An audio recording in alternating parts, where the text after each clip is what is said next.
Nós vamos dar o trabalho, conforme disse nosso guerreiro da UPRA, tudo aqui feito por dinheiro dos trabalhadores, então vamos trabalhar. Aqui do meu lado, o nosso mediador, professor, amigo, Luciano. É um prazer ter aqui conosco mais uma vez, sempre firme, presente. Muito obrigado em nome da Confederação por estar sempre aceitando o nosso convite. A presença de Vossa Excelência aqui é importante para a gente. Eu quero passar para o professor Raimundo, já começar o trabalho.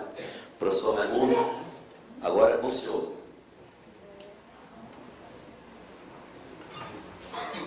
Muito bom dia a todos e a todas.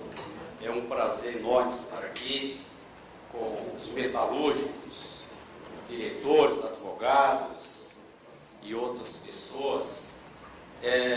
Falar dessa mesa aqui é muito complicado. Doutor Luciano, que a gente conhece há tanto tempo, de quem gostamos tanto, como diz, de graça, pela simpatia, pela grande pessoa que é, pelo profissional que foi e continua sendo. Então, é uma honra muito grande, doutor Luciano. Os companheiros que acabo de conhecer aqui, e a doutora Carmen, que é a nossa advogada, conhecida, amiga aí, já de lides jurídicas, sindicais, né? E é por conta dela que eu estou aqui. Nós começamos já há algum tempo, né, doutora Carmen, acertar essa oportunidade de conversar um pouco sobre o tema anunciado, que é a chamada tutela coletiva. Foram várias vezes que nós conversamos e marcamos datas e mudamos datas, porque não é fácil organizar um evento. A minha parte seria um treinamento que eu tenho feito para especialmente advogados de sindicatos. Alguns até já passaram por esse treinamento, que estão aqui, que normalmente são 2 dias. Por isso, estou explicando a quantidade de material que eu passei para vocês. Mas aí é tarefa para o decorrer do tempo, né? Passei um roteiro também que certamente nós não vamos conseguir discorrer sobre todo ele. Mas a gente, com os anos de vida, aprende, tem aquela história do alfaiate, né? Quando hoje praticamente não existe mais alfaiate, né? Mas na minha cidade ainda existe, viu, doutor Luciano? Senhor Godoy, eu descobri lá um alfaiate daquele, sabe, que anda com a treina pendurada no pescoço. Não, sabe aquela história, eu levo um pedaço de tecido para fazer um terno. Aí eu tô saindo, mas escuta, não dá para fazer mais uma bermuda? O alfaiate é aquela, ele tem medida para tudo. Bom, dá. Bom, mas não dá para fazer uma calça? Dá. Bom, mas não dá para fazer já mais um terno? 2? Não dá. Aí o cidadão daqui a pouco vai buscar, chega lá, tem 2 ternos, desse tamanho. Mas não, o senhor pediu 2 ternos, então tá aqui, eu fiz. Mas aqui a gente usa mais aquela história né, o paulistano, o carioca, o de Belo Horizonte, que vai lá para o interior, vai passear lá no sítio, aí tem frango, tem galinha, tem mamão, tem laranja, tem tudo para levar de volta. Pô, leva. Pô, tem uma caixa de laranja. Leva, doutor Ed. Olha lá, a gente conhece bem, lá no interior, a nossa região tem muita laranja. Um saco de laranja, pô, não cabe mais. Não dá. Pega um espremedor, espreme e leva o que interessa. Leva o suco. Então nós vamos fazer mais ou menos nesse tempo apertado, o Sivaldo, não é, Sivaldo? Nós vamos fazer um resumo. Mas vamos procurar fazer isso aqui bem tranquilo, numa conversa. Eu vou ter que mudar, aliás, já pensei um pouco à noite, como é que eu vou mudar essa linguagem. Porque aqui nós temos advogados. Quem é advogado, por favor, levante a mão. Podem baixar. Quem não é advogado? Rapaz, eu acho que quem é que está ganhando aí, hein? Está empatado. Bom, Então, meus amigos advogados, me perdoem, porque eu vou ter que mudar um pouquinho a linguagem. Eu não posso falar aqui efeito erga omnes, efeito in utilibus, efeito ex tunc e rebus sic instantibus. Então, essas nós vamos ter que deixar de lado. O treinamento é técnico, jurídico, mas nós vamos tentar conversar aqui juridicamente e politicamente, porque tem tudo a ver. Tutela coletiva sem a pitada política não existe, e vice-versa. E aí a doutora Carmen e o doutor Luciano vejam como conduzir, questionamentos são imediatos ou tem um período próprio para fazer isso? Tem um período próprio. Então tá bom. Ah, perfeito. Então, gente, vamos ficar à vontade, vamos conversar. Dá licença um pouquinho, eu descer, porque eu preciso dar uma acompanhada nessas transparências.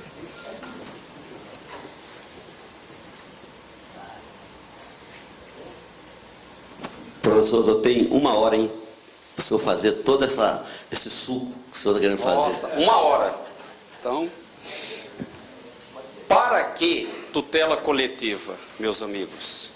Para aprimorar e fortalecer a advocacia sindical, em primeiro lugar.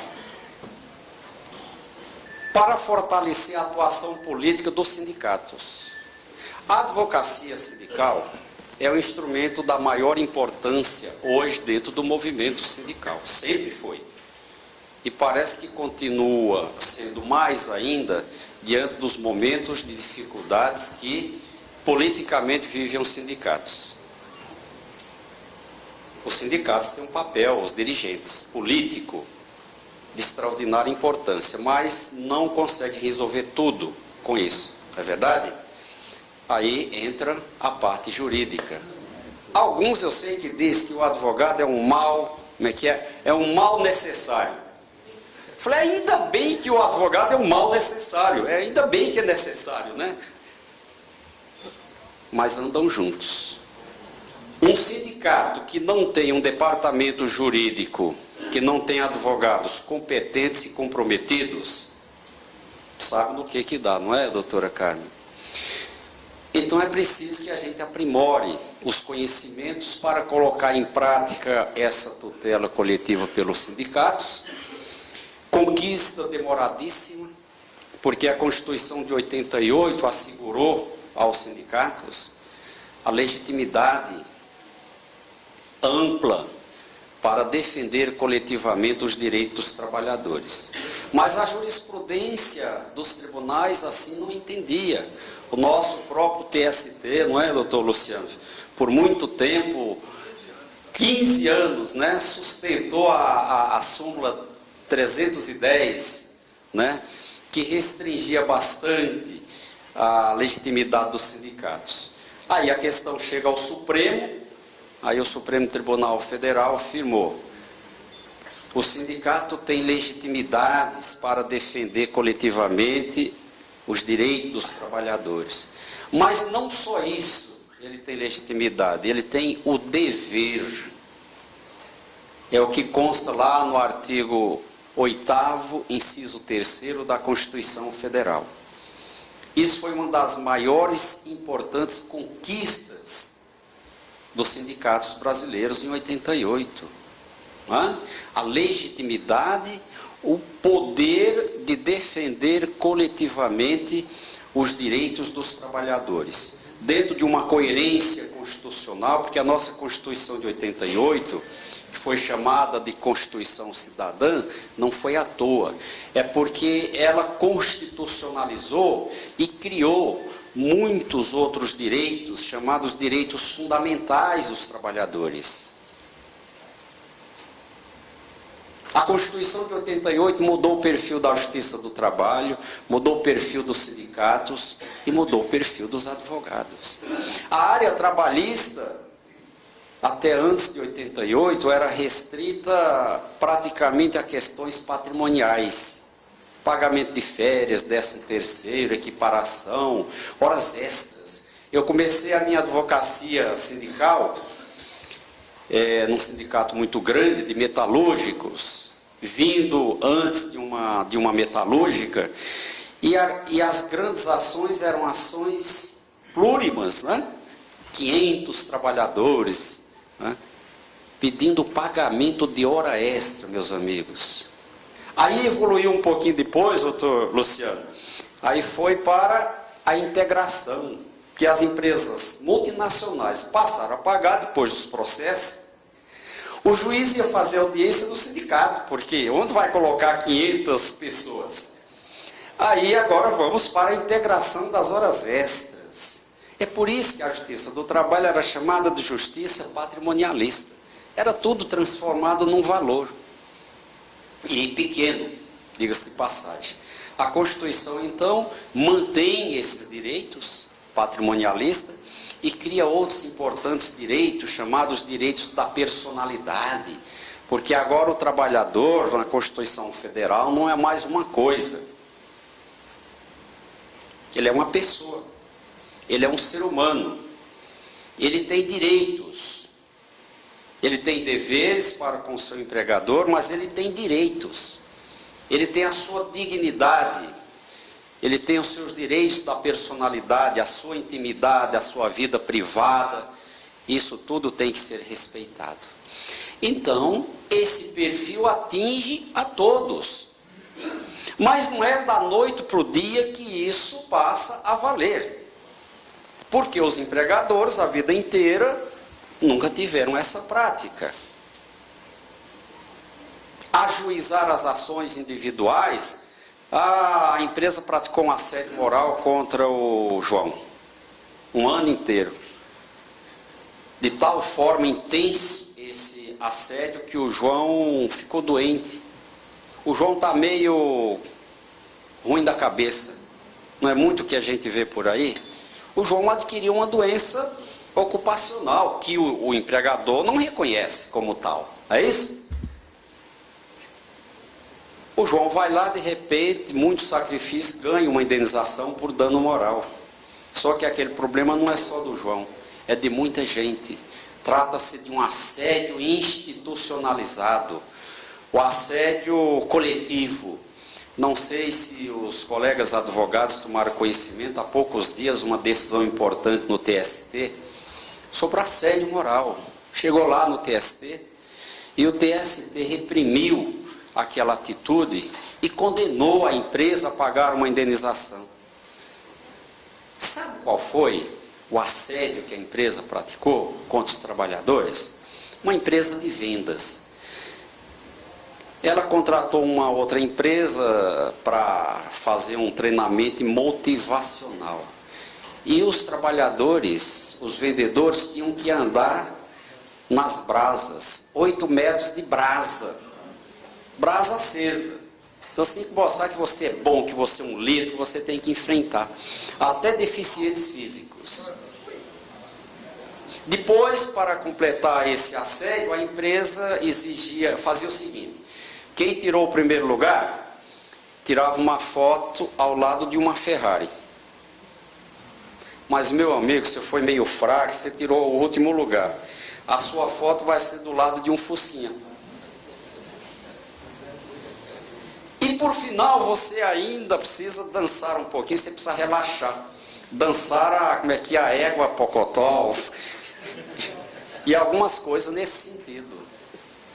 Ora, como é que você vai resolver um problema desse individualmente? Em primeiro, vai ficar barato. Porque nós sabemos que, estatisticamente, quem ajuiza a reclamação trabalhista, regra geral, quem não é mais empregado. Advogado sindicato conhece bem aquela história. O trabalhador chega: doutor, eu quero colocar minha empresa no pau. Bom, não é isso? Mas por quê? Não, o senhor é doutor, o senhor dá um jeito aí. Mas qual é o problema? Doutor, eu quero ser mandado embora, porque lá não manda ninguém embora. Só manda se colocar no pau. Por quê? Ajuizou uma ação trabalhando, é mandado embora. Não tem essa história. E, regra geral, o trabalhador não quer perder o emprego. Então, a estatística é de que 10% dos trabalhadores ajuizam reclamação trabalhista. 10%, doutor. E a justiça está super abarrotada. Imagina se fossem 20%. 10% ajuizam. E desempregado. Essa é a regra geral. Porque ele tem medo de ficar litigando com o patrão, batendo cara a cara. Agora, se a gente mudar um pouco essa história, ninguém aqui vai botar a cara e brigar direto com o patrão. Quem vai brigar agora é o meu amigo Ivo. Ivo é de qual sindicato, Ivo? Metalúrgico do Pará. Agora é o Ivo que vai brigar. O Ivo foi eleito pelos trabalhadores para ser um cabra firme, um cabra macho, para não ter medo de patrão, não ter medo de ninguém, claro, com o pé no chão e defendendo corretamente o direito.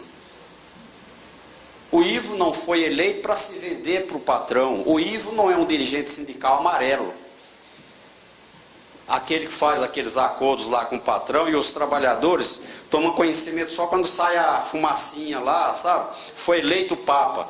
Aí passa o presidente do sindicato. Qual foi o aumento? Bom, o aumento foi X. Ninguém defendeu uma assembleia. Bom, esse dirigente sindical não tem condição de enfrentar o padrão. Né? Mas o Ivo, sim, ele vai, chama o seu departamento jurídico, nós vamos ajuizar uma ação coletiva, que vai beneficiar todos aqui. Imagina, individualmente, 10%, quando o desempregado vai ajuizar a ação. Não, agora o sindicato vai, em nome próprio, defender todos nós aqui. Ah, meu amigo, se a gente ganhar essa ação, esse patrão vai te olhar agora diferente, Ivo. Antes ele não te recebia para negociar, você mandava a pauta, e ele, não posso, agora não dá. O Ivo se ajoelha. Ah, Ivo, dá um tempo aí. Agora, quando o Ivo aparecer com uma decisão, Édio, lá, condenando a empresa a se abster de praticar o assédio moral, ou de qualquer outra situação, ou obrigando a empresa a fazer alguma coisa, a adequar o meio ambiente do trabalho, é um tema da maior importância hoje, porque os acidentes e doenças aumentam a cada dia. E a Justiça do Trabalho está vendo com bons olhos, porque o TST lançou a campanha do trabalho seguro, e é o que eu digo, os sindicatos têm que aproveitar esse momento. Primeiro, politicamente. É um dos temas mais importantes hoje para as ações coletivas, porque trata do mais importante direito dos trabalhadores, é o direito à vida, o direito à sua integridade. E como a Justiça do Trabalho, de forma geral, vê com bons olhos, porque foi lançada uma campanha pelo próprio TST, vamos aproveitar esse campo. Uma multa pesada contra a empresa, que vai ser estabelecida, e, regra geral, uma indenização por dano moral. Além do que ela vai ter que pagar para cada trabalhador. Então, meu amigo, eu acho que isso faz diferença. Mas isso é hoje uma necessidade. Sabe por quê? Porque a justiça, o judiciário brasileiro está quebrado, está abarrotado. Apenas alguns dados que eu peguei aqui de uma notícia que veio ontem do Conselho Nacional de Justiça, doutor Luciano. Baixaram 27 milhões de ações o ano passado no Poder Judiciário brasileiro. Quer dizer, terminaram 27 milhões. Entraram 28 milhões e pouco. Quer dizer, entra mais do que termina. Em tramitação, hoje no Judiciário, são 95 milhões de ações no Judiciário brasileiro, em andamento. A preocupação do Conselho, até 2020, desculpem, serão 114 milhões de ações em tramitação. Cada juiz julga em média 6 mil processos por ano. O que é que nós vamos, o jurisdicionado, esperar de uma prestação jurisdicional dessa, doutor? O Tribunal Superior e os TRTs julgam carrinhos. Nós vamos no carrinho aqui que tem tais assuntos. Aí a gente vai lá fazer uma sustentação oral, em 10% você tem que se virar pode ser a mais complexa questão. O advogado tem 10% para ir lá no tribunal e defender aquela tese. Os votos estão tudo pronto, a gente sabe, eu fiquei 20 anos ali ao lado dos desembargadores. Doutor, eu já conheço esse tema. Doutor Ed, você está vindo perder tempo aqui. Né? Então esse é o destino da questão da solução de conflitos. Só que a gente tem uma situação diferente aqui na área trabalhista. São direitos da personalidade e, quando patrimoniais, são alimentares. São alimentares, é aquilo que o cidadão precisa para comer, não pode esperar. Nós não temos solução extrajudicial. Uma vez foi feita uma tentativa com a alteração da CLT, criando as comissões de conciliação prévia, que era para tentar resolver conflitos fora do judiciário. Não deu certo, por razões que aqui a gente não tem tempo de discutir, mas infelizmente não deram certo as comissões, né? E nós temos a cultura de judicializar. Mas se a cultura é essa e a gente não tem outro sistema, então vamos judicializar coletivamente, porque o resultado é um pouco melhor. O judiciário sempre teve muita rejeição ao sistema coletivo, só que agora está vendo que não tem outra solução. Eu sei, meus amigos advogados, que tem juiz que divide a atuação coletiva. Não, doutor, eu só aceito aqui 10 em cada ação. Nós não podemos aceitar isso. De maneira alguma. Esse juiz, que é o único lá da vara, vai ficar bravo? Meu amigo, não tem. Nós temos que enfrentar. O que eu acho é o seguinte: vamos primeiro conversar pessoalmente com o corregedor, para ver se resolve sem outras medidas judiciais. Mas não dá. O sindicato vai lá para fazer a tutela coletiva e o juiz não aceita. Inclusive tem problemas aí de estatísticas, né? Porque tem isso. Gente, é um erro dentro do judiciário, doutor. Uma ação coletiva vale por uma ação individual. Claro, quer dizer, o juiz, você está brincando. Uma ação coletiva, eu vou ficar aqui 3 meses fazendo uma sentença numa ação coletiva às vezes. Vai valer por um processo? Também precisa ser resolvido. Bom, a finalidade principal da tutela coletiva é dar efetividade aos direitos. É isso. Aos direitos fundamentais dos trabalhadores. Porque o sistema atual, individual, é uma enganação. Isso é uma enganação, mas a gente vai tocando. Não é? Mas é uma mudança. Passar do individualismo para o coletivo é uma mudança de cultura, inclusive dos advogados. Vão me perdoar aqueles advogados que eu já ouvi: escuta, você fica defendendo essa história de tutela coletiva? Vou ter problema nos meus honorários, né? Porque, calma, doutor, fica tranquilo. Você está preocupado com honorários? Imagino, 10% aqui vão ajuizar a ação. Quanto vai dar de honorários? E se eu pegar uma sentença aqui de todo mundo? O juiz pode até dar um valor menor de honorários, mas vai ser sobre todos. Então, gente, é uma cultura que a gente tem que mudar. Uma vez eu fui à Suécia, assim, para uma coisa bem radical. Fui fazer lá um treinamento, uma experiência na área sindical e jurídica. Eu saio de um sindicato que tinha milhares de processos. Chego lá, aí pergunto para o dirigente: quantos processos vocês têm em andamento? Ele olhou um para o outro e perguntou: escuta, tem algum processo? Liga lá para o escritório do advogado. Tem 3 processos, 3 ações em andamento. Poxa, mano, metalúrgico da Scania, lá na Suécia. Falei, como? Não, eu falei, então advogado aqui não tem trabalho. Tem muito. O trabalho dos advogados aqui é preventivo e de orientação. Os advogados nos acompanham, nos orientam toda a parte jurídica. Dirigente sindical aqui não erra. Porque ele pergunta, ele é orientado pelos advogados. É cultura. Talvez demore um pouquinho, mas a gente chegue lá.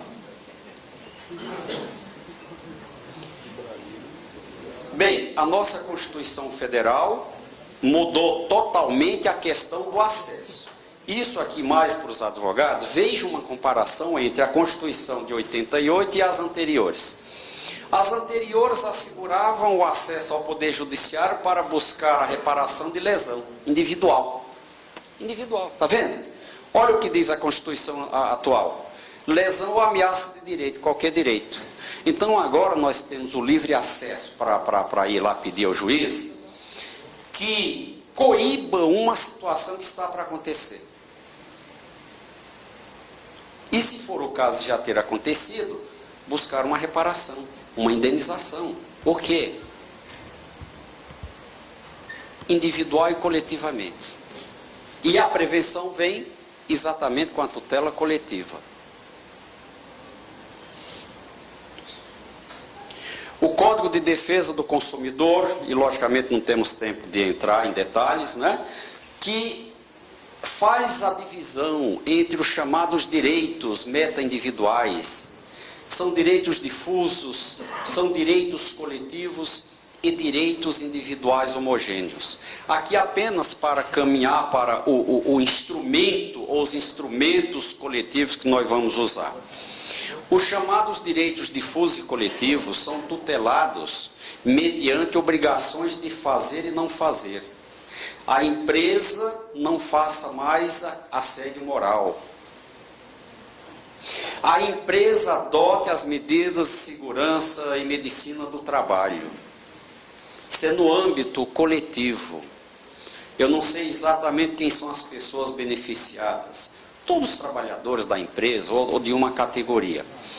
E na última são chamados direitos individuais homogêneos, são aqueles direitos, diz a lei, de origem comum, que nascem com uma violação, por conta de um ato praticado por um empregador, que atingiu a todos nós. Quer dizer, ele foi lá, apertou um botãozinho no computador, praticou um ato. Atingiu a todos nós aqui. Cada um pode ir e buscar o pagamento? Pode, dentro daquela situação que eu já falei. E o patrão vai dar risada, vai gostar muito. Ou então o sindicato aperta um outro botãozinho e ajuiza uma ação coletiva reparatória a favor de todos. Aí o patrão já não vai dar risada. Ele vai virar a cara, ele vai ficar com a cara meio feia. Mas paciência, da próxima vez ele vai ter que respeitar a lei e os direitos dos trabalhadores. Então é por isso, meus caros amigos advogados, nós temos a chamada tutela de direitos coletivos, com uma ação civil pública. Aqui eu estou entrando na questão um pouco técnica, mas não tem como não fazer. É uma ação civil pública. Vai buscar a imposição de obrigação de fazer ou não fazer, com uma multa, uma cominação, e, conforme o caso, pelos danos que já foram causados, uma indenização por dano moral coletivo. Para que essa tutela coletiva tenha um efeito desejado. E depois nós temos a tutela coletiva de direitos individuais. É exatamente a situação que eu mencionava. O empregador praticou um ato, feriu os direitos individuais igualmente para todos nós aqui. É uma ação reparatória. O nome técnico é ação civil coletiva, que nós conhecemos mais com o nome de substituição processual pelo sindicato, né? A ação de cumprimento, aquela antiga ação de cumprimento. Dentro da nova sistemática legal processual, é uma ação civil coletiva. Então nós, advogados, precisamos diferenciar esses dois instrumentos para entrar no judiciário já com o instrumento correto, porque há no seu procedimento algumas diferenças.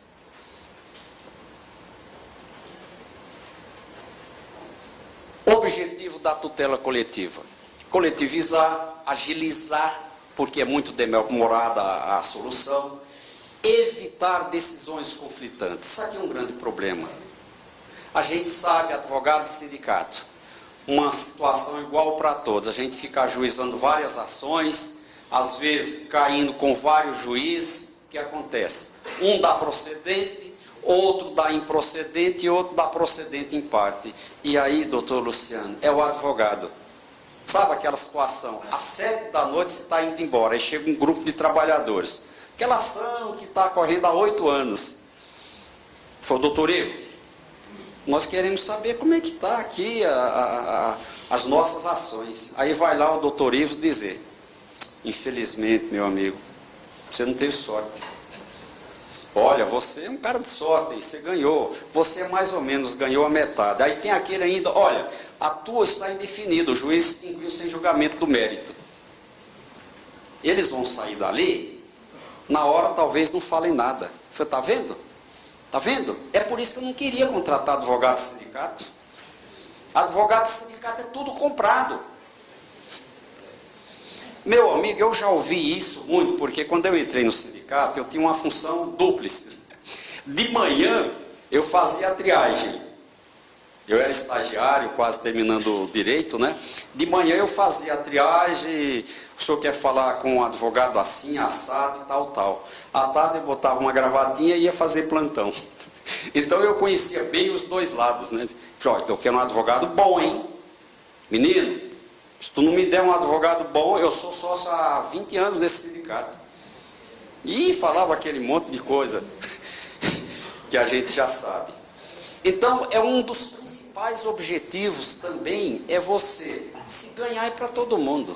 Se perder, infelizmente, vai ser para todo mundo.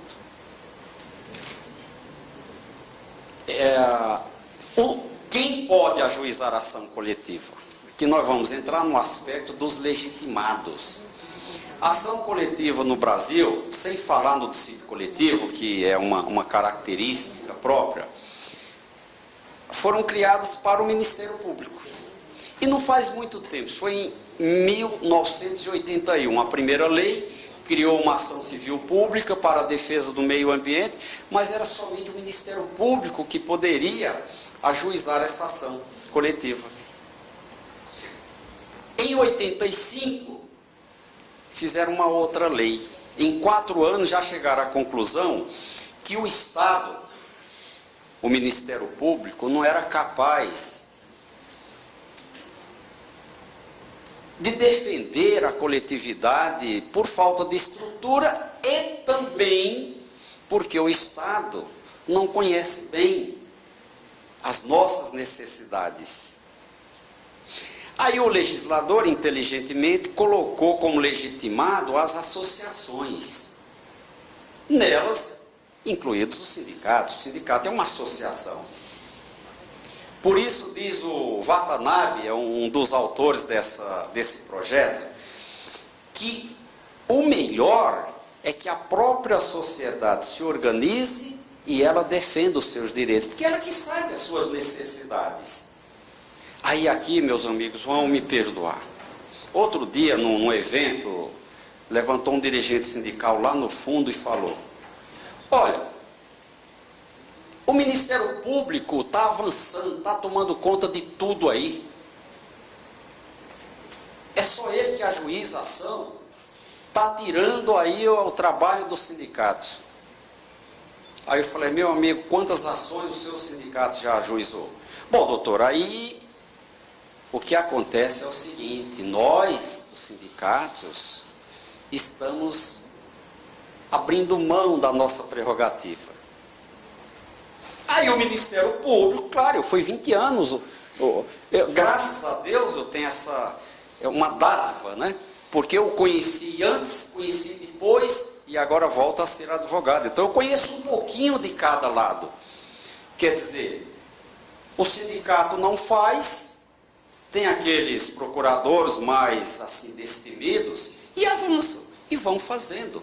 E está errado o que ele faça para defender o trabalhador? Não está. Só que às vezes o MP entra com uma ação e faz um pedido, doutor, que não é bem aquilo que os trabalhadores querem. Então é melhor que a gente comece a fazer essas ações, que a gente faça uma assembleia com os trabalhadores, ou aquela situação na empresa, gente. Como é que nós vamos resolver? O que nós queremos? Como nós queremos? Entendeu? Então nós estamos deixando vazio. Não é que vai acabar a atuação do MP e não vai a do sindicato. Pela lei, os sindicatos têm legitimidade, tanto quanto o Ministério Público, para tutelar os direitos coletivamente da categoria.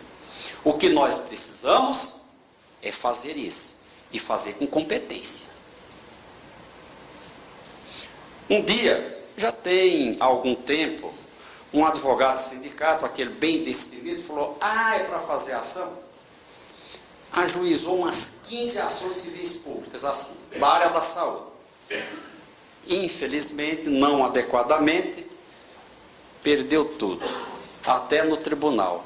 Falei: tá vendo? Não vou mais fazer isso. Falei: calma, mas não é, cada coisa, como diz o bom mineiro, cada passo você tem que olhar, será que dá para eu? Eu aprendi com um dirigente sindical, do PCzão daquela época da ditadura, né?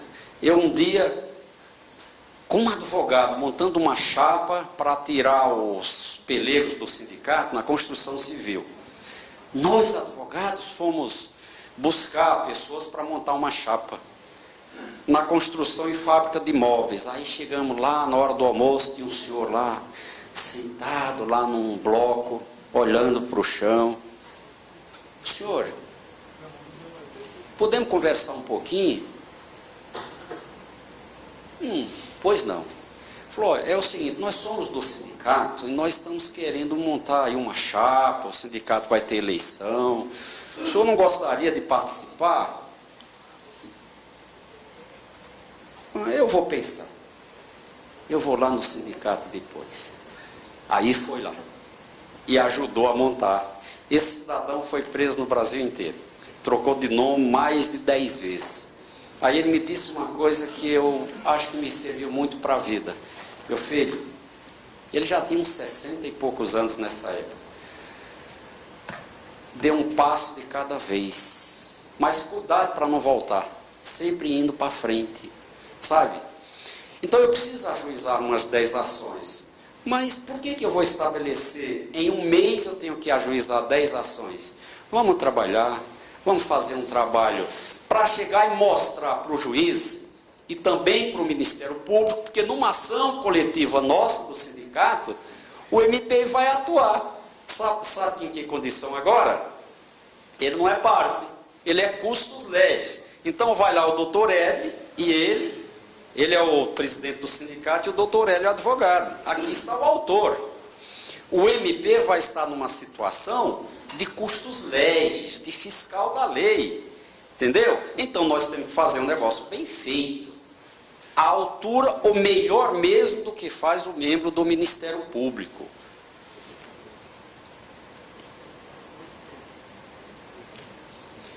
Olha, eu vou passar um monte de coisa aqui, gente, porque realmente é dentro daquela coisa. Vamos tirar o suco. Os sindicatos, antes e depois de 88, não podemos esquecer. Os sindicatos antes de 88 eram dominados pelo Estado. O Estado que dizia o que eles tinham que fazer. Senão o Estado, o Ministério do Trabalho, ia lá e arrancava o dirigente. Tirava o seu mandato, punia, fazia o que achava que tinha que fazer. Entrou em greve? Escuta, essa greve não é adequada para esse momento. Tirava o dirigente sindical. A Constituição de 88 mudou. Aqui está, artigo 8º, inciso 1, para mim, a maior conquista sindical em 88. Quando diz que não pode o poder público intervir e interferir na organização sindical. Não pode o poder público mais intervir e interferir na organização sindical. Bem, mas essa expressão é muito bonita, no entanto, precisa ser interpretada, precisa ser analisada. Não pode o Estado intervir mais na organização sindical administrativamente, como fazia o Ministério do Trabalho e outros órgãos do Poder Executivo. E judicialmente, aí é outra história. E é uma história complicada que nós precisamos fazer oficinas, os advogados principalmente, sobre como atuar nesses casos. Porque vejam, a tutela coletiva, que hoje é utilizada naquela parte de obrigações de fazer ou não fazer, em 99%, para ser assim ainda benevolente, pelo Ministério Público, e não pelos sindicatos. O Ministério Público usa das ações coletivas para quê? Contra as empresas, e tem atuações extraordinárias e importantes, e os senhores conhecem aí, levando ao Poder Judiciário questões que jamais se imaginava, como por exemplo uma que terminou há pouco tempo no TST. O MP buscava proibir a Souza Cruz de continuar com a atividade de provadores de cigarro por causa da doença comprovadamente causada aos trabalhadores, obrigando a empresa a dar tratamento vitalício a esses trabalhadores, indenização por dano moral coletivo, etc, etc. Até o TST, o MP foi vitorioso proibindo aquela atividade. Não pode ser humano fazer essa atividade. Tem outros meios técnicos. Mas na sessão de dissídios individuais, são 11, né, doutor? 11, são 11, porque o resultado foi 6-5. O TST levou um ano para julgar. 6 ministros entenderam que a empresa, por conta da livre iniciativa, o princípio que está na Constituição, poderia continuar com aquela atividade, mesmo reconhecendo, ela está matando trabalhadores. Mas disse, olha, no sistema jurídico brasileiro, a atividade perigosa não é proibida, você paga. Condenou a empresa numa indenização por dano moral coletivo. Disse, olha, você precisa tomar mais alguns cuidados para diminuir os agravos. Mas você pode continuar. E 5 se colocaram contra.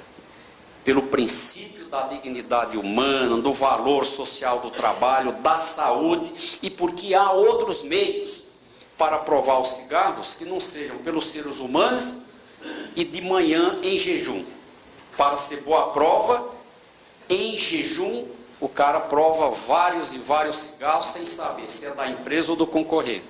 Quer dizer, uma discussão dessa é da maior magnitude para o Poder Judiciário e para os trabalhadores, empreendida pelo Ministério Público. E são tantas por aí. Mas também, e aqui, meu amigo Sivaldo, a gente tem que coçar a cabeça. Essas ações estão sendo usadas pelo MP contra os sindicatos.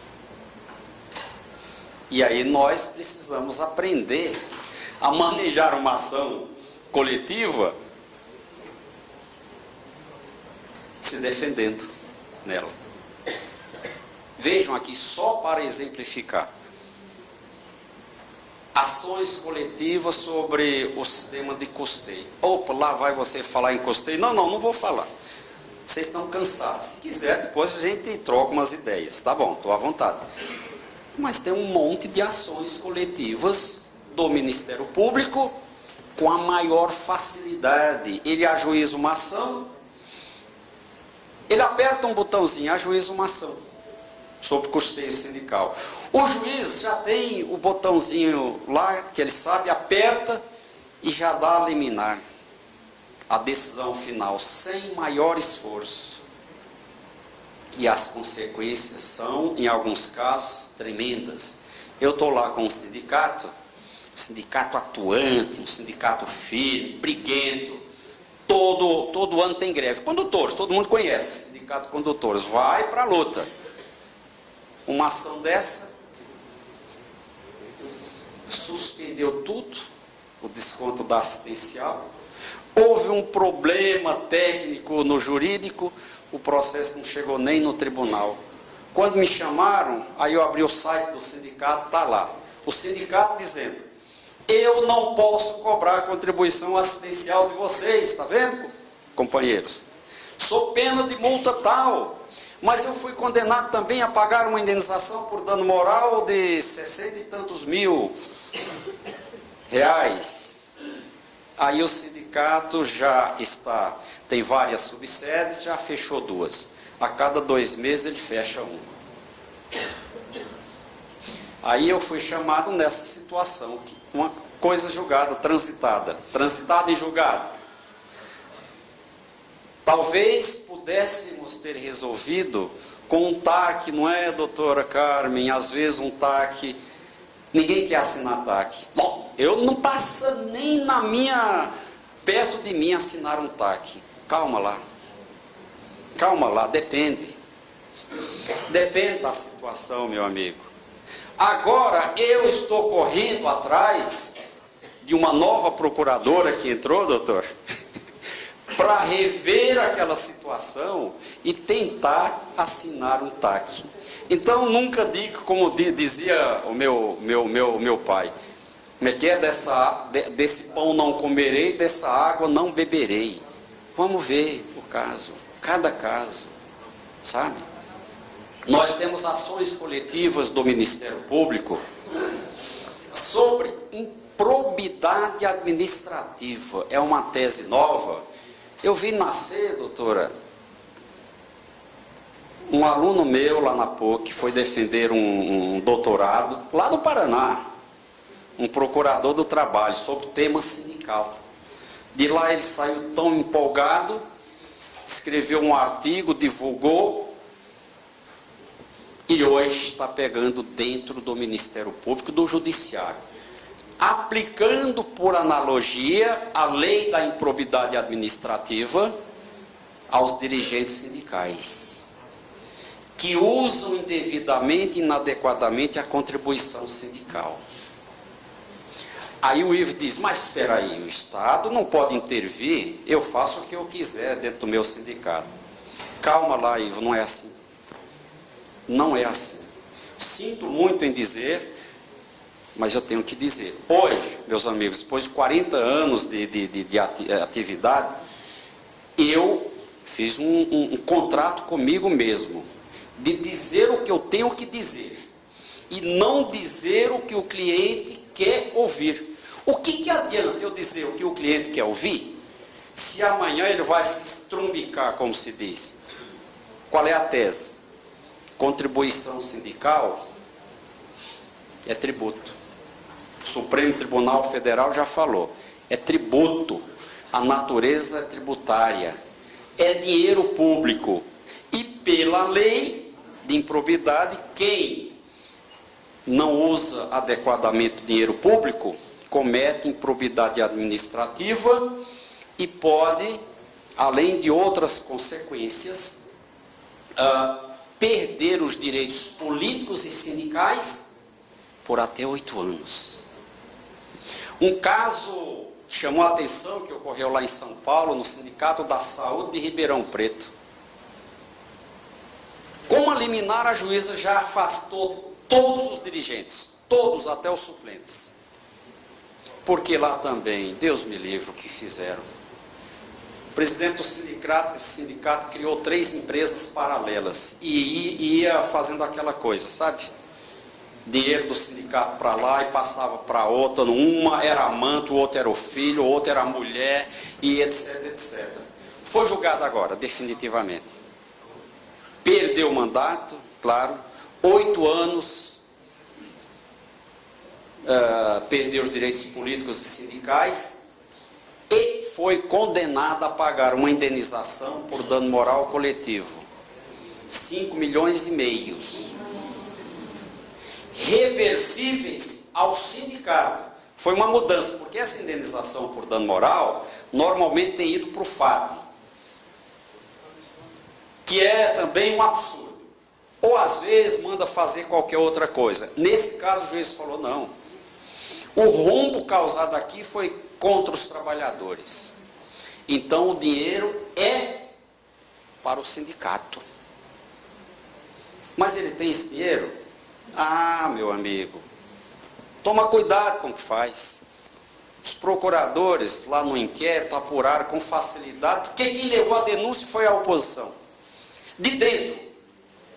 Alguém lá de dentro falou, pô, mas eu não posso ficar, sabe, vendo essa coisa acontecer. Me dá uma proteção aí, seu procurador. Levou tudo. Na liminar já foram bloqueadas 4 fazendinhas lá do amigo. Então tem as fazendinhas aí para garantir. Meu amigo Ed, como é que a gente vai defender numa ação dessa? Deu advogado e pau para toda obra, né? Mas convenhamos, esse não é o papel do dirigente sindical sério. Gente, me desculpem, eu aprendi na área sindical, já tomei umas, tá? Já tomei até falta grave por conta disso. A gente tinha um idealismo. A gente fazia, doutora Carmen, rifa, bingo, para arrecadar dinheiro. A gente saía fazendo distribuição de material, não era num carro com ar-condicionado, não. Era de ônibus, aqui ó, no lombo. A polícia chegava lá, descia o cacete, né? Você jogava para o outro e ia fazendo assim. Eu acho que nós precisamos retomar um pouco. E vocês que têm cabeça, nós estamos aqui falando de uma categoria que não é qualquer categoria, é metalúrgico. Metalúrgico no Brasil tem tradição de seriedade e de trabalho em defesa dos trabalhadores, verdadeiramente. Então nós temos aqui, é daqui realmente que pode sair, e deve sair, o melhor. Para puxar a orelha daqueles dirigentes sindicais que estão prejudicando o movimento sindical. Aí chega lá no MP, chega lá no judiciário, o que o judiciário vai falar? Vai falar do que o senhor Nilcileno fez lá em Ribeirão Preto. Agora do Rio de Janeiro, quem é do Rio de Janeiro aí? Estão sabendo lá do pessoal dos comerciários, era um empresário que estava como dirigente sindical, ganhava apenas do sindicato de salário 50 e poucos mil reais. Meu amigo. O interventor que foi colocado no sindicato é um ex-presidente do tribunal. Em uma semana reduziu a folha em R$1 milhão, tirando os familiares. Um sindicato com 400, 500 mil na categoria. Então é isso que o judiciário vai... Está vendo? Para que o senhor quer contribuição? É para isso? Então, meus amigos, se o judiciário e o Ministério Público têm dificuldade em separar o joio do trigo, nós não temos. Você conhece bem o teu companheiro que está pisando na bola. Se ele pisar na bola e ferrar, você vai pagar. Mas eu não fiz nada. Meu amigo, não importa. No dia a dia, cuidado, gente. Cuidado com a contabilidade. Uma coisa é contribuição sindical, e aí está lá na CLT, embora a gente entenda que a CLT não foi recepcionada, mas não é assim que o judiciário entende. Aí eu vou ter que dizer o que pensa o judiciário, não o que eu penso.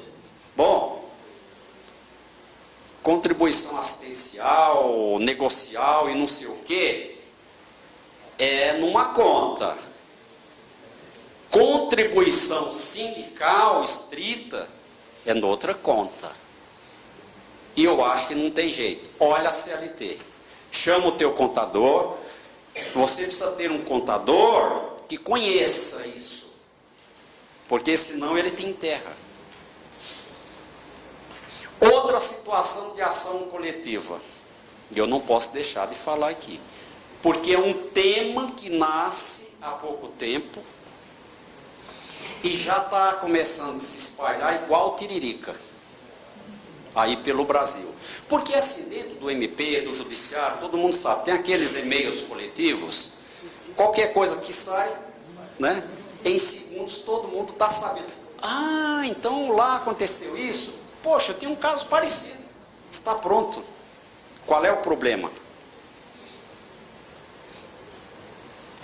Obrigar os sindicatos.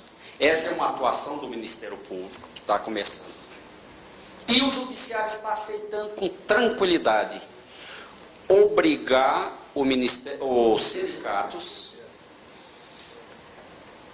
a prestarem, a darem assistência jurídica individual, integral e gratuita a todos os trabalhadores, mas até os não sócios, até os não sócios. Mas por que eu tenho que dar assistência? Eu tenho que abrir processo, doutor, para o não sócio? O cara nunca passou perto do sindicato, o cara me xinga. Porque eu só recebo contribuição sindical para isso, tá? Está lá na CLT que a contribuição sindical é para, entre outras coisas, bancar a assistência jurídica. Doutora Carmen conhece bem a situação e o nascimento. Está se espalhando por aí. Bem, gente, a questão aqui dá para ficar. Eu vou esses dias lá no sul, lá em Porto Alegre, fazer uma palestra somente sobre esse tema. Vamos ficar uma manhã inteira conversando sobre esse tema. Há inúmeros aspectos. Eu tenho elaborado alguns pareceres, porque a coisa está estourando.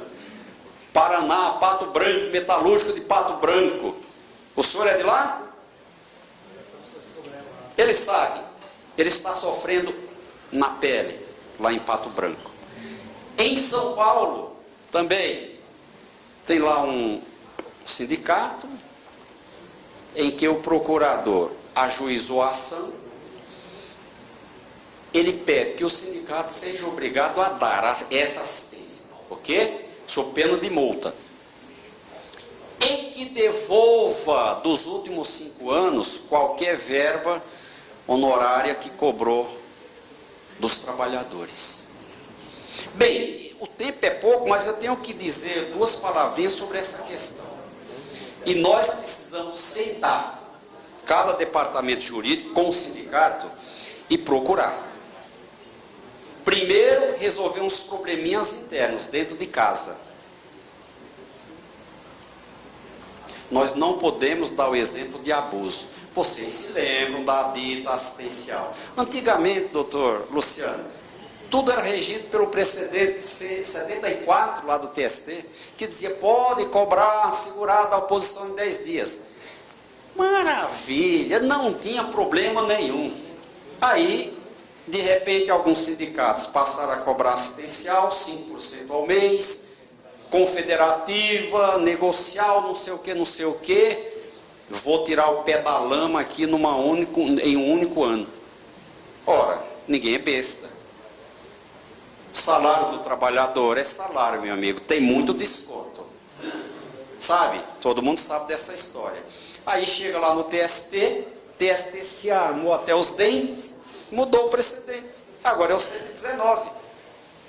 Essa coisa aí que se tenta de todas as formas alterá-lo, mas está muito difícil. Mas eu acredito, por algumas razões, que ele vai ser alterado. Mas se ele for alterado, nós vamos ter que botar o pé no chão e ter outra conduta, para não criar aquela coisa, quer dizer, o abuso. O problema é o abuso. Aí o que está acontecendo nessa assistência? Recebi uma sentença agora lá do Paraná, doutor. Recebi anteontem. Alguns sindicatos, me desculpem, o que estão fazendo com os jurídicos? Terceiriza tudo, e de qualquer jeito. Bom, doutor, eu vou te dar R$1.000 aí para se pagar pedágio e tal. Aí você vê com os trabalhadores aí. O doutor é um advogado, um profissional autônomo, vai lá e faz isso, faz aquilo, junta aquela declaração de pobreza com o timbre do sindicato, pede a sucumbência a favor do sindicato, mas faz um contratozinho lá com o trabalhador para descontar sei lá quanto. O trabalhador pode até concordar ali, mas não tem ninguém mais besta, não. Todo mundo tem informação, sabe? Aí vai lá, faz denúncia e etc, etc. Aí vem o problema. Bom, tá aqui, eu recebi. Agora, essa sentença manda o sindicato seja obrigado a dar assistência a todos, independentemente de ser sócio ou não. Multa X, indenização por dano moral, devolução do que desconto dos últimos 5 anos. Aí a gente assiste a tudo isso assim, tranquilamente, não é? Para fazer que nem a contribuição assistencial? Não. Primeiro precisamos acertar. Eu tenho alguns sindicatos onde eu estou, inclusive, ajudando a remontar os jurídicos e dizendo, gente, aqui não é que todos os advogados têm que ser empregados dos sindicatos. Não, depende de cada situação. Mas um advogado empregado do sindicato com uma relação mais firme, sabe? Ele cria raiz, ele... Entendeu? Então a gente precisa analisar cada situação. Tá bom, mas eu não posso ter o advogado empregado, uma outra... O sindicato precisa ter o controle do que está acontecendo. Eu estou dando orientação a sindicato, um sindicato de 25 mil na categoria. Ah, doutor, nós estamos cheios de problema aqui no jurídico. Aí eu começo a perguntar, quantas ações o senhor tem aqui? Não sei. Quantas ações trabalhistas, previdenciárias, não sei o quê? Não sei. Quanto que entra de dinheiro aí? Não sei. Não sei, não sabe de nada. Não estou dizendo aqui que os advogados são os responsáveis. O problema é não dar o devido valor a esse setor, que é o braço direito do sindicato.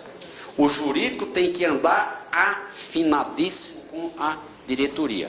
E aí a gente encontra algumas soluções para essa questão. Bom, qual é o meu entendimento? O sindicato é obrigado a dar assistência? Para mim, não. Pela lei, não. Por quê? A Constituição Federal diz o necessitado tem direito da assistência. Mas pelo Estado. Sindicato não é mais órgão do Estado hoje. Não estou dizendo que o sindicato não deva prestar assistência aos trabalhadores. Eu acho que deve. E uma boa assistência jurídica. Só que isso aqui, essa é a minha tese dos pareceres. Isso aqui tem que ser resolvido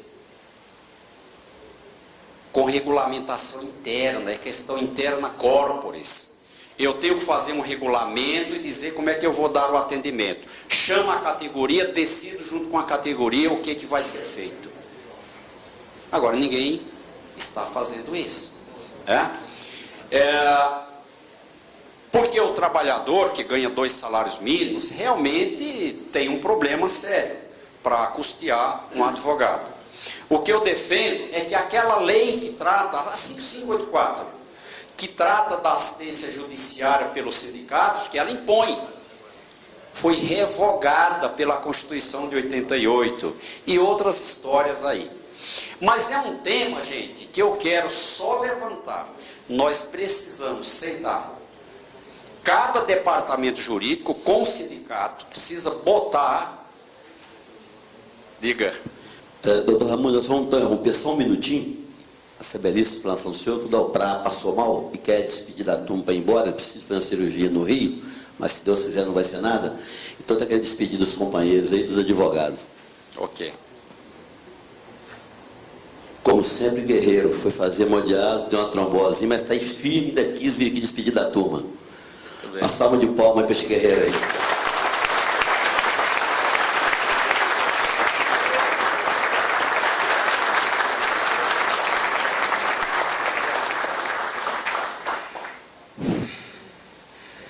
Bom, companheiros, eu, em primeiro lugar, peço desculpa de interromper o palestrante. É contra a minha vontade.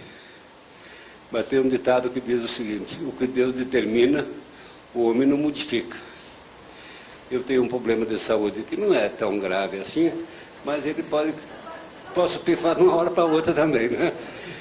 Mas eu quero dizer aos companheiros que o meu sentimento é não poder ficar até o final desse encontro.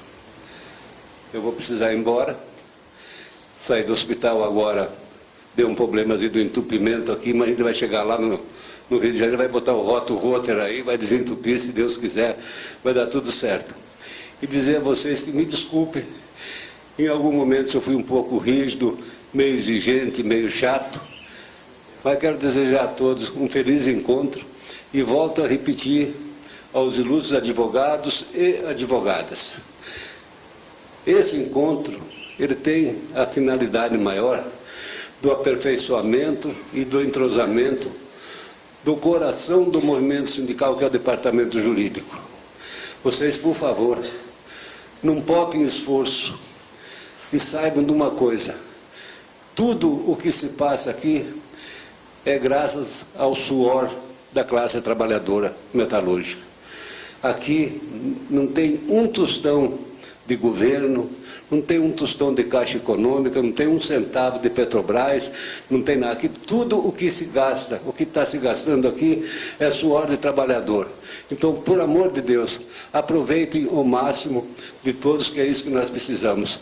E minhas desculpas, um bom trabalho a todos e até a próxima, se Deus quiser. Muito obrigado.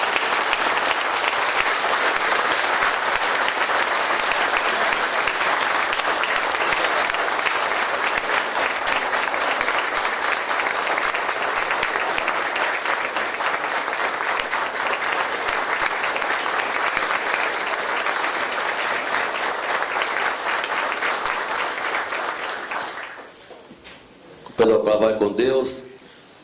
Doutor Raimundo, vamos retomar aí, porque o suor e o sangue do trabalhador.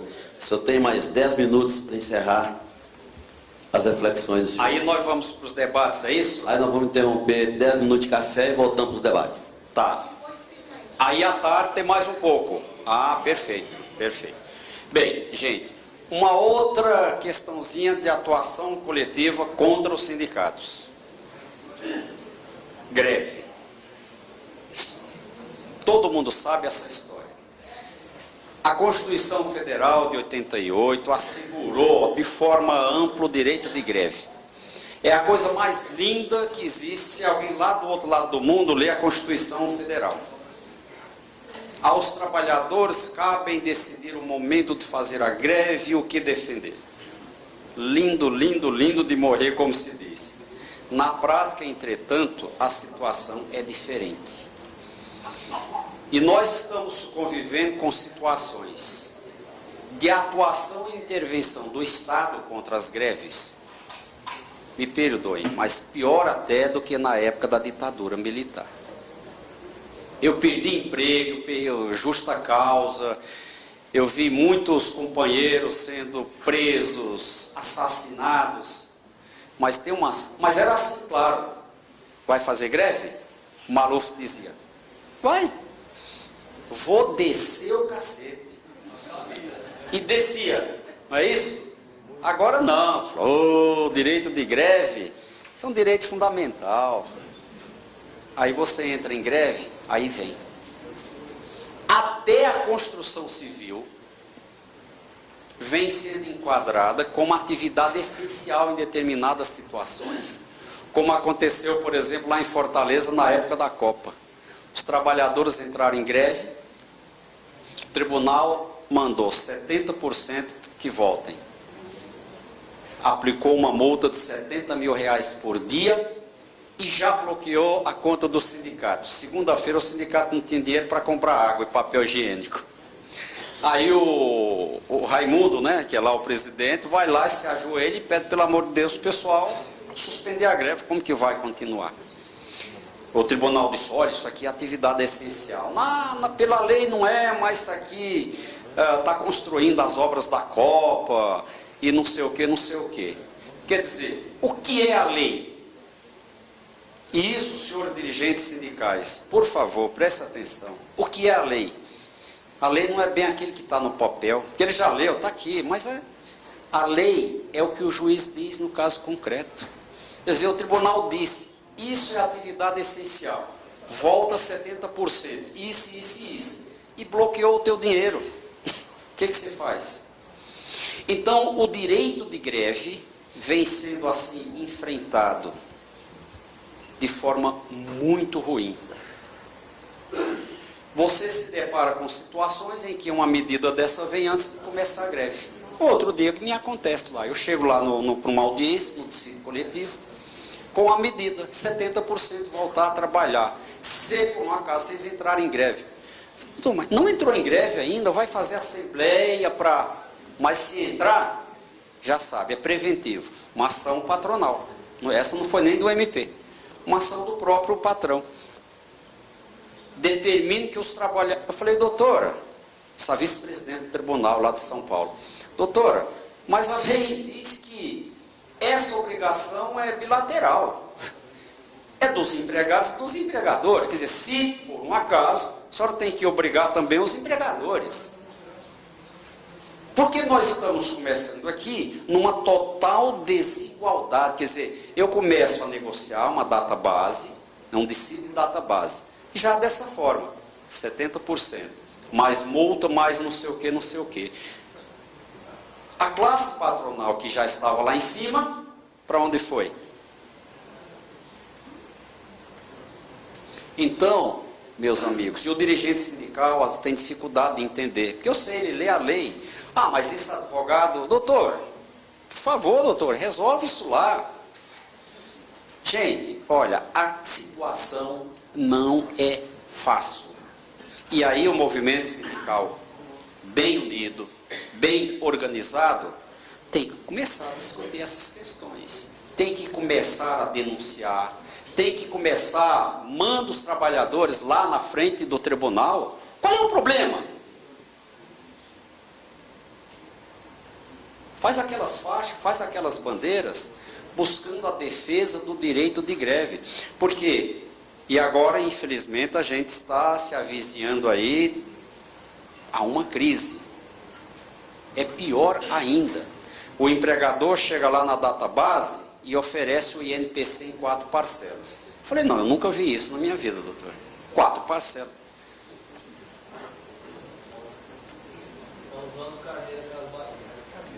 Pois é. Daqui, não tem, sabe aquela coisa que eu me levantei e falei, não, eu não estou entendendo.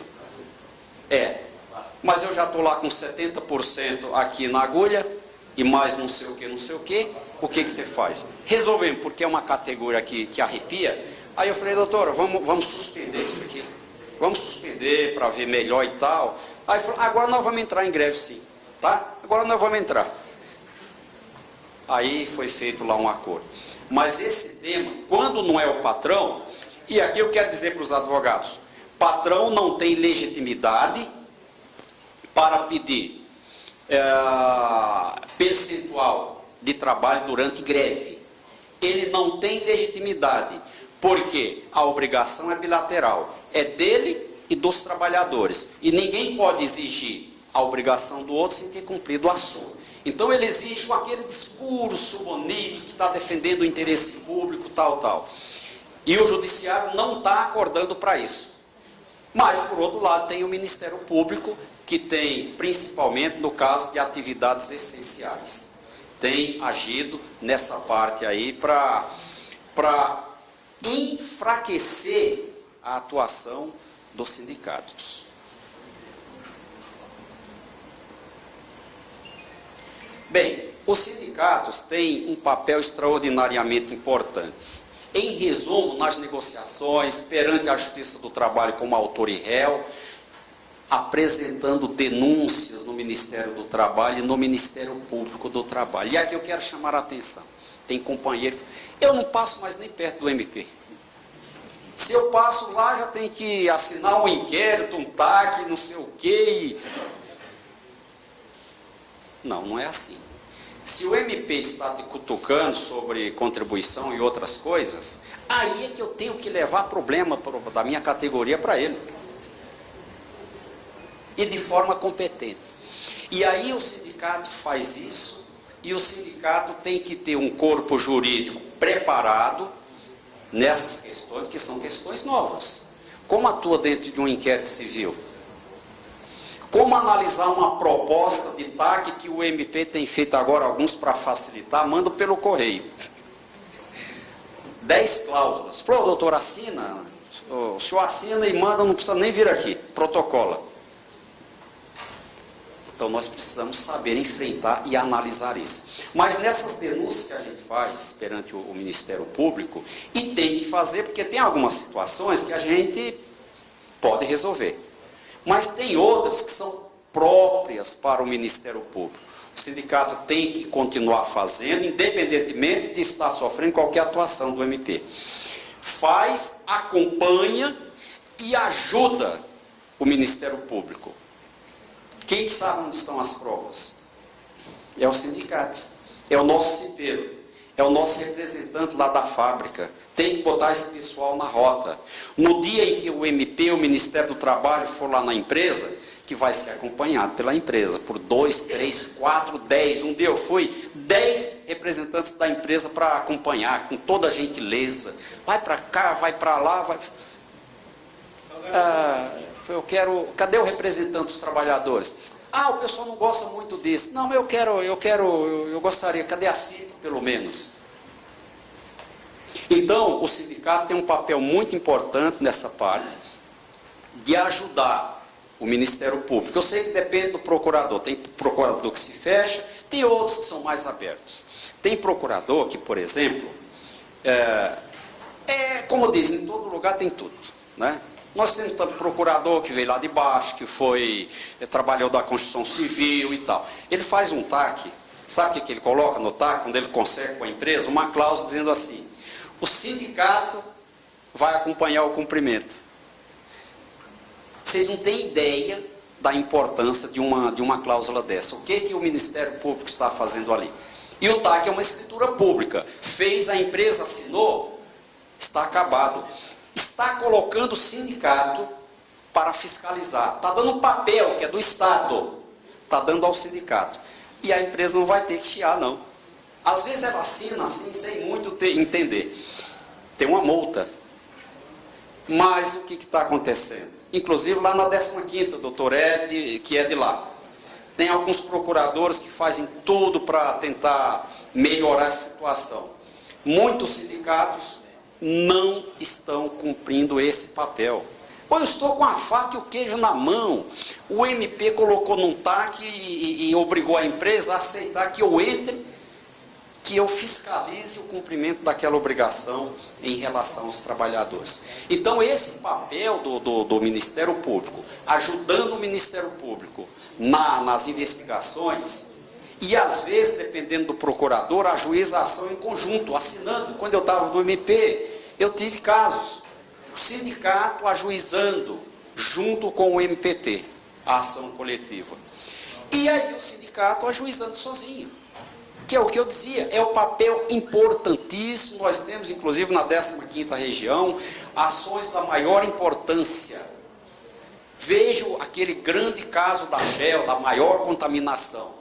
Foram 3 ações civis públicas que terminaram num acordo agora lá no TST. Uma do MP, uma do sindicato dos químicos e uma outra de uma associação que foi criada para a defesa das vítimas. Terminaram lá no TST, mas por que os 3 ajuizaram? O MP viu de uma forma, aquele que eu dizia. O sindicato viu de outro e fez outros pedidos que o MP não havia feito, a associação fez outros. A juíza, inteligentemente, juntou tudo num processo só, deu uma sentença só e terminou com um acordo muito grande envolvendo praticamente todas as questões a favor dos trabalhadores. Então vejam a importância dessas ações. As ações individuais estavam sendo discutidas lá, a empresa negando que não tinha culpa nenhuma. Se por um acaso o trabalhador teve um probleminha lá de contaminação, ou Espirro, ele adquiriu lá numa fabriquinha da esposa, que não sei o que, não teve nada a ver com a empresa. Quando você coloca dentro da ação coletiva, aí você vem com outras teses. Aqui não se discute culpa. Houve dano? Tem que responder independentemente da culpa.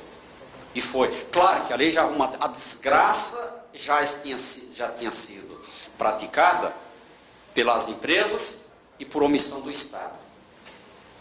E o movimento sindical tem um papel muito importante de cobrar. O Estado tem obrigação. E nós estamos agora, doutor Ed, já entrando numa nova fase das ações coletivas, de chamar o Estado na sua responsabilidade. O Estado omisso, que não cumpre o seu papel de fiscalização da legislação do trabalho, causa prejuízo aos trabalhadores. Às vezes uma empresa que não tem patrimônio, não tem nada para garantir as reparações. Nós podemos chamar o Estado, sim, que prestou um serviço ruim, que não cumpriu o seu papel. Primeiro politicamente e depois juridicamente. Bem, a justiça do trabalho, a mudança foi da água para o vinho, mas não foi da noite para o dia. A Constituição mudou em 88, nós tínhamos uma justiça patrimonialista.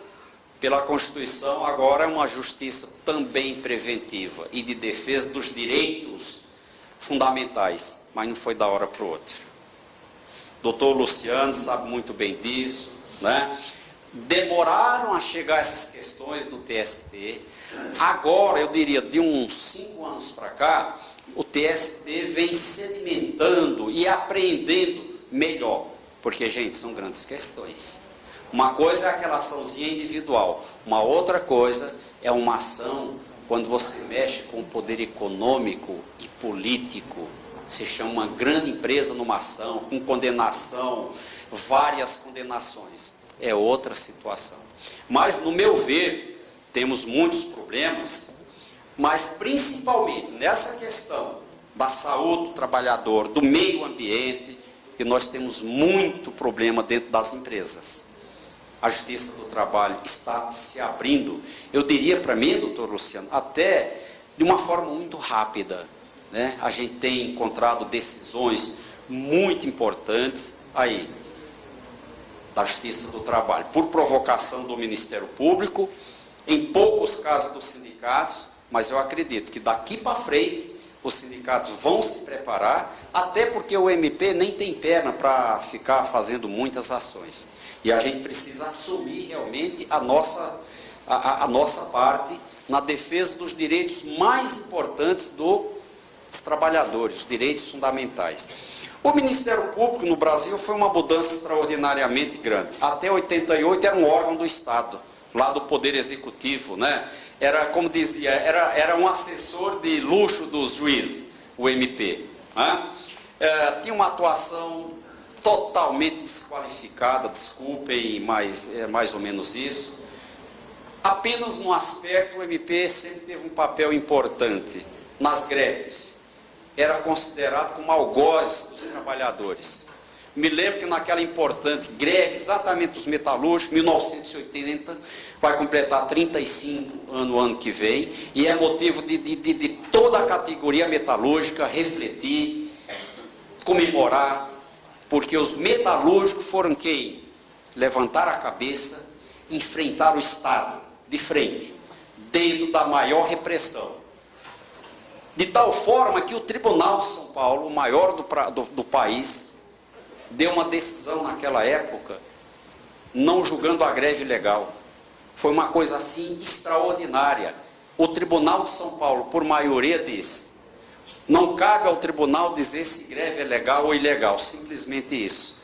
Mas os trabalhadores metalúrgicos continuaram em greve, e no dia seguinte o Ministério Público foi quem ajuizou um novo dissídio coletivo, e o tribunal voltou atrás e julgou a greve ilegal. Então o MP tem também as suas marcas. Hoje, pela Constituição Federal, é diferente. E aí é o que eu mostro aqui rapidamente para vocês. Olha o papel do MP.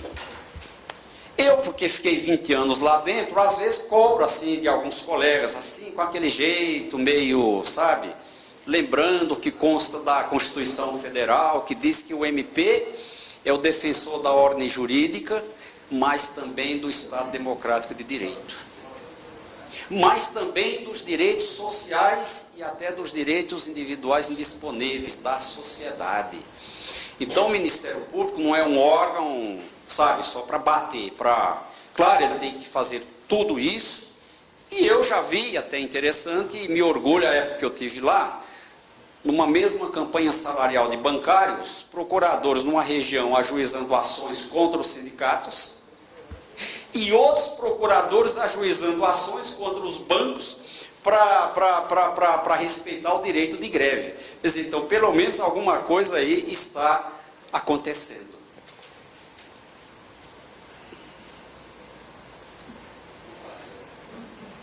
O Ministério Público, então, atua nessa parte coletiva. Como? Primeiro, como órgão interveniente, o chamado fiscal da lei. É o que ele vai fazer nas nossas ações coletivas agora. Tá? E olhem, meus amigos advogados, essas ações de substituição processual são ações coletivas. Os juízes não têm chamado o MP. Muitos. Mas é obrigado. Isso dá nulidade. Nós devemos exigir, mesmo correndo o risco de ter alguma posição contrária. Mas, de modo geral, pela estatística, a gente corre, quer dizer, menos risco. Às vezes, a gente consegue reverter a ação pedindo a nulidade. O MP não participou. Lá no TST, eu posso pedir isso? Claro que posso. Isso é de ordem pública. Diz a lei, em ação coletiva, que não seja por ele ajuizada, o Ministério Público tem que atuar obrigatoriamente, sempre. Então eu vou, a ação está correndo há 10 anos, mas está negativa até lá. Eu vou mudar isso lá no Tribunal Superior ou no TRT, arguindo a nulidade. Ele atua como órgão agente, que é aquela situação, instaurando inquérito, apurando, ajuizando a ação, etc, etc. Né? Inclusive, as denúncias feitas pelos sindicatos. É dever do membro do Ministério Público, quando ele recebe, ele não pode simplesmente engavetar. Ah, essa empresa aqui é muito isso ou aquilo. É dever dele dar andamento, investigar. E se ele arquivar aquela denúncia que o senhor fez, ele tem que dizer por quê. Ele tem que fundamentar. Nós vamos ver um pouquinho mais no começo da tarde, só os pulos do gato, como se diz. O senhor, como sindicato, tem o direito de recorrer contra esse arquivamento do procurador. Isso vai para Brasília para uma decisão colegiada. Quer dizer o seguinte, o que eu estou querendo dizer é que a gente precisa, humildemente eu digo isso, me incluindo, a gente precisa aprender a atuar junto com o Ministério Público, ao seu lado e contra. Esse é o nosso papel como advogado. E a gente só vai conseguir isso se fizer um aprimoramento aí das regras. São regras novas que os advogados nunca aprenderam nas faculdades. A gente vem aprender aqui fora. Como mediador de conflito e árbitro, o Ministério Público tem esse papel, pouca gente conhece. Então, de repente, me interessa pedir uma mediação ou uma arbitragem. Eu estou lá numa situação muito complicada, numa empresa, não sai, mas aí eu vi uma luz, tem um monte de problema lá de meio ambiente do trabalho, e o Ministério Público gosta disso. Então eu vou pedir uma mediação lá do Ministério Público, tá? Se for o caso, eu insinuo com uma arbitragem. Claro, a arbitragem, a outra parte tem que concordar. E às vezes o que eu faço, às vezes dá certo. Sabe quando chega aquela situação, não tem solução, não vai para frente nem para trás, emperrou. Eu falo, doutor, eu gostaria de pedir uma perícia econômica, técnica, contábil. Mas, Pio, estamos com um caso lá em Santo André, o sindicato. Coisa emperrou, não ia. Bom, doutor, uma perícia, PLE, não sai, não tem, está quebrada. Não, tudo bem, se ficar comprovado aqui para os trabalhadores, ninguém aqui não tem, tá bom, é participação nos lucros. Só que nós queremos ver a contabilidade. A juíza aceitou, nós indicamos o Diese como assistente técnico. Olha lá, vamos ver o que vai dar. Às vezes, essa estratégia resolve imediatamente o problema. Porque naquele dia ali, viu, o pessoal caiu, né? Caiu bonitinho. Mas tem o caso, eles vão lá, telefonam lá para o dono da empresa. Mas o que é isso? Olhar que a minha contabilidade não faz um acordo aí, resolve isso aí. Quantos caras querem? Dá mais não sei o quê. Bom, são questões estratégicas. Bom, eu termino aqui já essa primeira parte com a questão apenas do poder investigatório lá do MP, buscando elementos. É uma faca de dois legumes, como se diz. Contra as empresas, a gente ri. Porque o MP tem um poder extraordinário. Ele requisita, ele não pede. A lei diz, quem negar uma informação ao Ministério Público, retardar, pode ser processado e cumprir uma pena de 3 anos e pouco. Então ele tem um poder requisitório. Então o que eu digo, quando é contra as empresas, a gente incentiva. Agora, quando é contra o sindicato, pode acontecer. Ele quer examinar a contabilidade. Aí, meu amigo, é por isso que eu digo, vamos trabalhar previamente. Vamos acertar nossas coisas previamente, tá? Porque, de repente, de uma investigação contábil ou não sei o que, nós vamos passar a uma investigação criminal. Quem foi que negou o documento? Foi o Ivo. A parte criminal, penal é pessoal, não é o sindicato que vai preso, é o Ivo que vai ser condenado. Então, eu digo, isso se resume no nosso aperfeiçoamento nessa questão. Não é da noite para o dia que nós, advogados, vamos nos tornar especialistas nessa área. Mas se a gente tiver boa vontade, vamos trocando ideias, vamos discutindo, vamos juntar as nossas experiências para fazer o melhor.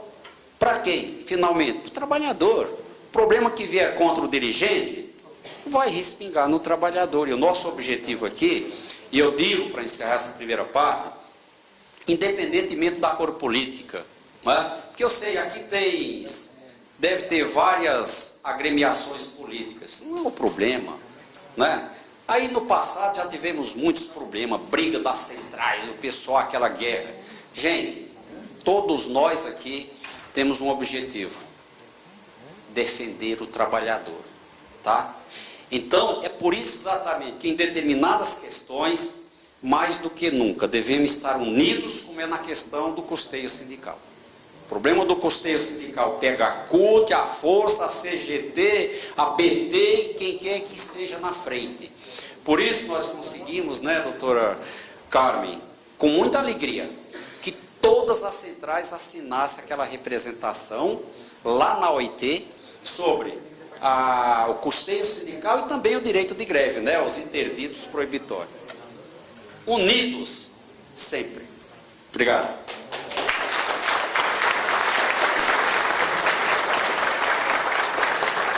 Obrigado, professor Raimundo. Pessoal, só para a gente orientar aqui, na saída para o café, 15 minutos, as meninas estão distribuindo o ticket da janta para a gente fazer um controle para a noite. E retornamos em 15 minutos os debates. Um bom café para os companheiros.